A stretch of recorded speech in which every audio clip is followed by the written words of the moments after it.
मेरा जो personally approach था प्रीलिम्स में आस्किंग स्पेसिफिकली, तो पॉलिटी और इकोनॉमी प्रिडिक्टेबल होती थी कि उसमें कंसेप्चुअल सवाल आने हैं।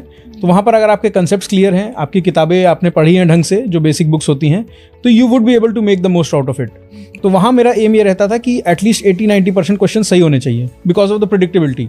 अब जहां अनप्रिडिक्टेबल क्वेश्चंस होंगे, जैसे साइंस एंड टेक थोड़ा अनप्रिडिक्टेबल होता है, इन्वायरमेंट बिल्कुल ही अनप्रिडिक्टेबल होता है, तो वहां पर you can not study much. There is you have to limit your sources and then use the heuristics, जो मैं बोल रहा था कि किस प्रकार स्टेटमेंट्स के थ्रू आप देख सकते हैं कि वो सही होगा कि गलत होगा। तो इस तरह की मेरी अप्रोच जनरली रहती है। प्रीलिम्स के लिए जो तुम बेसिक पढ़ रहे हो उस पर स्ट्रिक्ट रहो, फालतू के बहुत ज़्यादा अभी इस टाइम पे बहुत ज़्यादा रिसोर्सेज को फॉलो मत करो।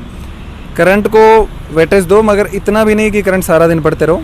जो बेसिक है उसको पढ़ते रहो, टेस्ट सीरीज लगाओ, कुछ अच्छे टेस्ट दो और previous year question. I think one thing I've mentioned again and again, that is having a very minimum book list and being thorough with the previous year question. Right. In the first 3 attempts what I did was I was busy like expanding horizontally कि भाई जितना ज़्यादा I can just collect resources, एक subject को मैं 10 book से पढ़ लूँ, maybe I'll gain more knowledge without even realizing कि I think revision उससे ज़्यादा important है and you need to go into depth. So that is what I did. In the third attempt, when I couldn't clear, it was a reality check because back-to-back 3 failures. So I just noted out 3 things. I will have a very minimal book list.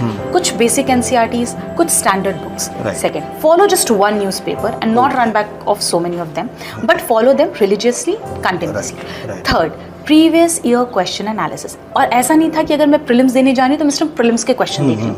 I used to go through the mains question of the topic as well, because वहाँ से आपको कभी कभी नए dimension